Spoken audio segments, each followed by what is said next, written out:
স্বৈরাচারী শেখ হাসিনাকে মৃত্যুদণ্ডের ঐতিহাসিক রায় প্রদান করেছে আন্তর্জাতিক অপরাধ ট্রাইব্যুনাল। আমরা মনে করি এই বিচারের মধ্য দিয়ে প্রমাণ হল জুলুম, অত্যাচার এবং মানুষের অধিকার হরণ করে নিস্তার পাওয়া যায় না। দাম্ভিক স্বৈরাচারী শেখ হাসিনার এই পরিণাম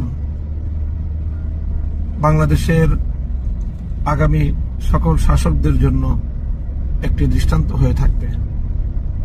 নিরীহ মানুষের রক্তে আর কারো হাত রঞ্জিত না হোক।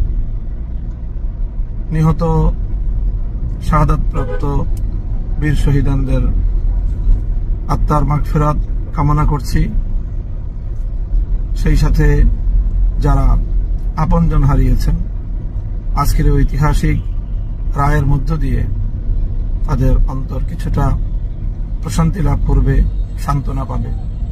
যারা জীবনের তরে পঙ্গুত্ব বরণ করেছেন, তারা একটি সান্ত্বনা নিয়ে জীবনের অবশিষ্ট সময়টুকু অতিবাহিত করতে পারবে।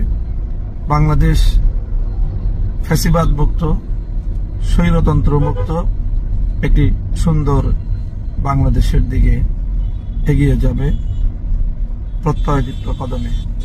সেই প্রত্যাশা ব্যক্ত করছি আমরা।